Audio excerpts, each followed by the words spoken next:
Hello mga langga, good morning! Na-late pala akong magising dyan, nawala sa isip ko na Sunday na pala at merong gagawa sa bahay. Tapos kagabi pala ay binuksan namin yung bintana, pati yung curtain para pumasok yung hangin sa gabi. Nakalimutan namin isarado kaya ayan, pumasok na si Haring Araw. Ang aga-aga pa dyan, mga 7:30 pa ng umaga, pero ang araw ang sakit na sa balat. Kaya yan, sinarado ko muna kasi tulog po si Saysay, pati mga pamangkin ko. Tapos ayan, aayusin ko lang ng konti yung higaan namin para bago ako bumaba at medyo okay na yung higaan namin, di na ganun kakalat. Tapos biglang nagising dyan si Sander at si Saidin. Kaya yun, nagdandahan naman ako dyan para hindi sila magising, pero yun, ang lakas ng pakiramdam nila, nagising ka agad. Ang init na rin kasi. Maalinsangan na dyan sa taas kasi kulob. Kaya mag-alas 8 na rin ng umaga dyan, 7:30 pala. So, mainit na rin. Pag maganyang oras, ang init na dyan sa taas. At ito si Saysay, walang pakialam sa, init. Ang sarap pa rin ng tulog niya. Ayan, laging late niya nagigising, lalo na pag walang pasok. Okay lang niya na late siya magising kasi bakasyon naman. At ito si Siana nagising kasi, kanina bumaba siya at doon, natulog ulit doon sa sofa sa baba. Pag akyat ko, maya-maya nagising na kaagad at ito na nga, hinahanap agad ako. Ang lakas ng pakiramdam, ako lang binabantayan.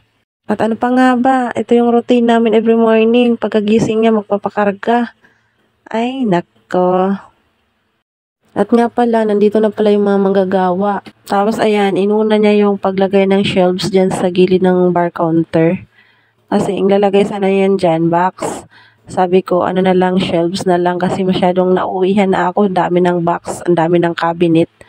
Parang, basta feel ko parang ang sikip-sikip na ba, parang hindi na ako makakahinga. Tapos ang baba pa ng kisame. Palpak kasi yung pagkalagay ng bubong namin, lalo na yung kisame. Sobrang baba, kaya ang daming palpak talaga ng gawa ng unang kontraktor. Ayan konti na lang maabot ko na yung kisame. Paano pa kaya pag magpapalagay kami ng tiles, iabot ko na yung kisame dyan. Kaya yun, sabi na asawa ko, ipaparepair din daw niya yung bubong para tumaas. Tapos, ang masaklap pa, another gastos na naman kami dyan kasi another kontrata na daw yun kasi hindi na daw kasama yun sa kontrata. Yung tutuusin, kapalpakan nila yun, di ba? Kaya naawa talaga ako sa asawa ko kasi ang laki na nagastos niya dito sa bahay na to. Akalain mo, nagpa-extension lang kami.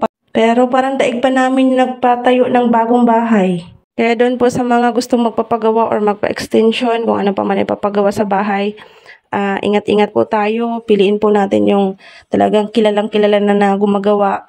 Yung marunong talaga. Namimira lang, hindi naman inaayos yung gawa. Pagkatapos mong maibigay yung bayad, bali ng bali. Pagkatapos hindi na inaayos yung trabaho. Diba? Sana naman doon sa mga ganyan na klaseng tao, maging patas naman po tayo.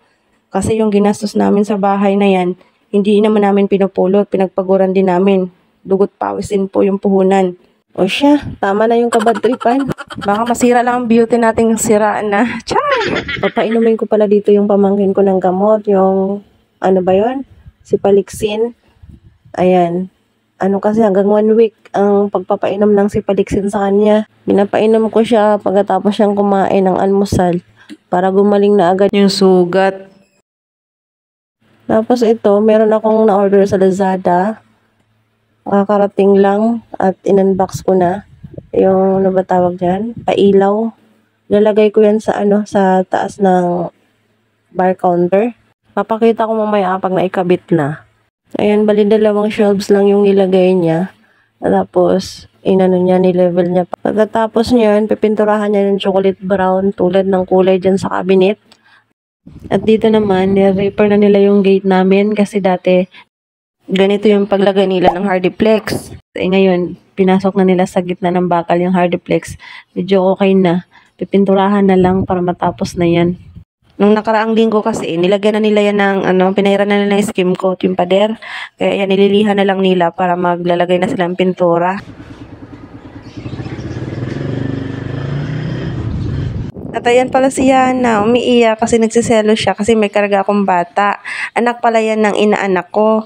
Ay, umalis kasi yung nanay, kaya iniwan mo na sa akin saglit. Oy, tabang! Halata na ba? Dalawang baby. Ay, nagalit siya, ate. Nagalit siya, ate. Bilis. Nagalit siya, ate. Agoy, agoy, agoy. At ayan na nga, magkasabay pa talaga silang dalawang umiiyak dyan. Naku po! Agoy! Tabang!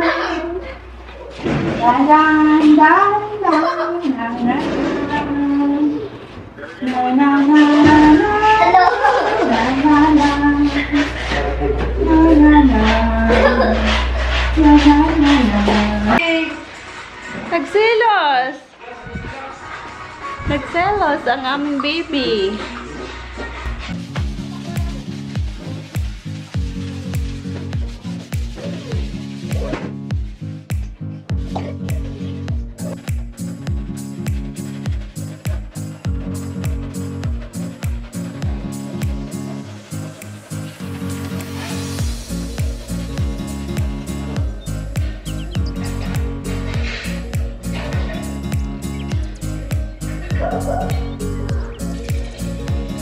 At ayan, grabe yung alikabok kasi ni-reaper na nila yung pader dyan. Grabe, umuusok. Sobrang alikabok. Pasensya na po sa aking mga kapitbahay. Kailangan po kasi tatanggalin yung nilagay dyan na skim coat ba yun or purong semento. Grabing reaper yung ginawa nila dyan. Ayan, nakailang sila dyan. Nakailang balik-balik na gawa. Ayan tinanggal nila yung pinahid na semento, na purong semento, tinanggal.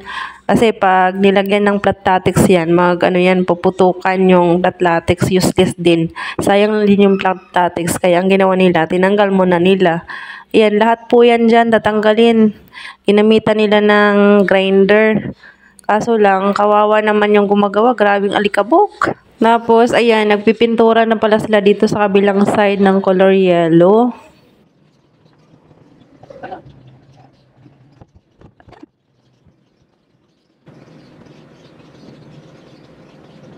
Balik po tayo dito sa kabilang side. Ayan, tapos na po nilang mag-grinder yung pader. Pipinturahan na rin po nila yan ng flat latex. Tapos, papatungan na ang color yellow na pintura. Ayan na, naglalagay na po sila ng pang second coat dyan.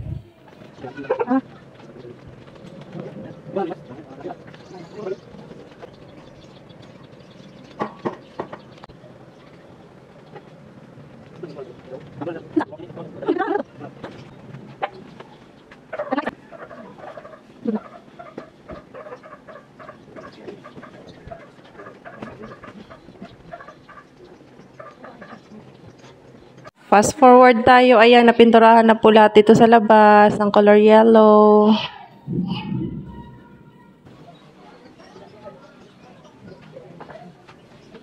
Habang nag-voice over ako, umuulan, naririnig nyo ba? At nga pala, na-assemble na nila yung ating pailaw at kakabit na nila. Kaso ang problema, wala palang linya ng kuryente dyan. Naglagay sila ng linya ng kuryente yan dati, yung unang nagkontrata. Kaso lang, ang ginawa ba naman nila, isinabay nila yung switch ng ilaw ng chandelier at saka itong ilaw ng kusina, pinagsasabay. Sabi ko, paano yan? Hindi naman pwedeng ganyan na pagsasabayin. Pati sa pagwawiring, hindi rin pala marunong. Kaloka. Okay na sana. Wala pang connection. Wala pang connection ng kuryente. So, balik po tayo dito sa labas. Ito na po, tapos na po yung pagpintura nila sa labas. Yan na po talaga yung pinaka-final na kulay. Kasi sumunod lang po ako sa kulay ng subdivision namin. Color yellow po kasi yung pinakakulay ng subdivision namin. Kaya ayan. At napapansin nyo may bukol dyan. Nahihirapan silang habulin yan kasi hindi na talaga magawa ng paraan. Dahil semento kasi talagang tinapal nila doon. Kaya yun ang kapal. Bali, ito na lang pala yung gate ang hindi nila natapos. Hindi pa nila napinturahan. Tapos mag-a-add pa sila ng design dyan sa gitna. So, ayan, sa Sunday, yan yung gagawin nila, yung gate. Yan, napapansin nyo. Tapos na rin po mapinturahan dito na side. Ayan. Nakauwi na pala ang manggagawa dyan kasi alas 5 na ng hapon. Mami, kain ako kanin. Sige, halika. Tapos titin lang eh. Sana all, naghuhugas ng pinggan. Ha? Kasi yan o. Ganda? Ang ilaw yan. Ilaw pa. Ilaw pa pala yan. Opo. Titan ko na. Mm. Ay, wala pa yan. Wala pa yung ilaw. Kinabit lang muna yan dyan. Oo. Tapos wala siyan pa. Oh, hindi pa yan pwede. Wala pa yung connection ng ano, kuryente.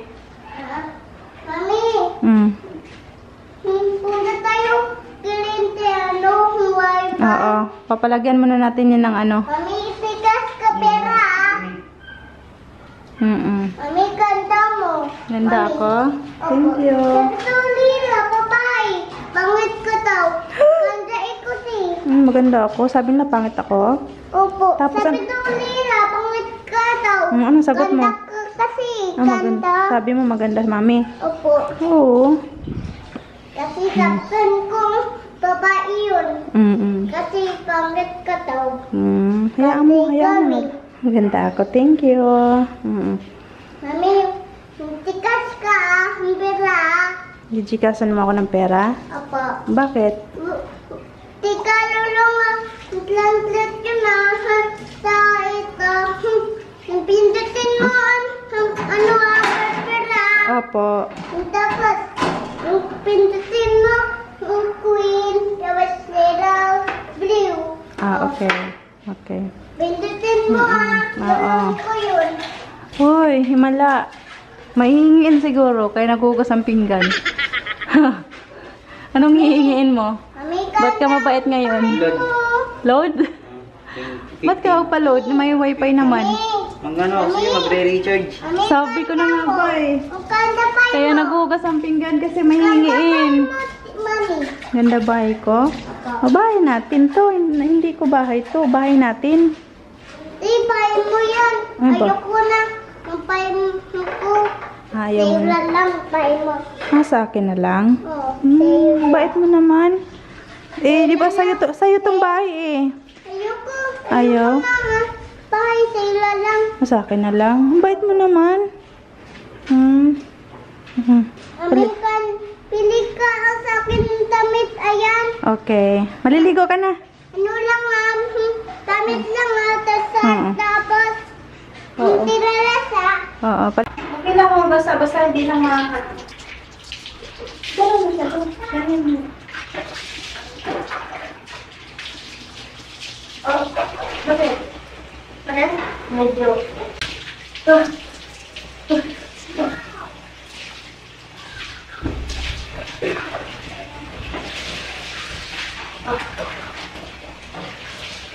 Pili-pili mo. Isang. Wala. Aray. Bakit? Sabaw ka rin? Sabaw ka rin? Sakit na. Ano? Hindi lang ng tubig. Pinantara ko dito eh. Ganyan lang yan. Okay na yan.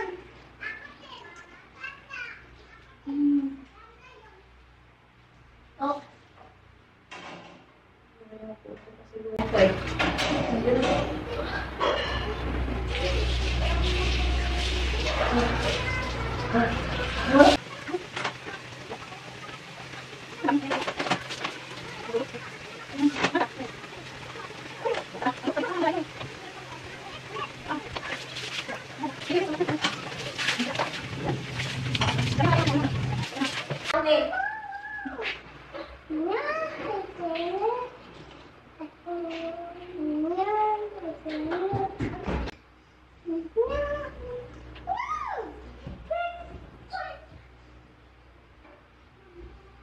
Wow, sana all. Fresh. Malaki yung damit pinasuot ko para hindi mano yung ano niya. Very good. Ang aking panganay, nagugas ng pinggan. Sarap sa piling. Nakaligo na siya. Ganyan talaga ang bagong tuli. Yung damit. Hinihila. Nakaligo rin sa wakas. Makain.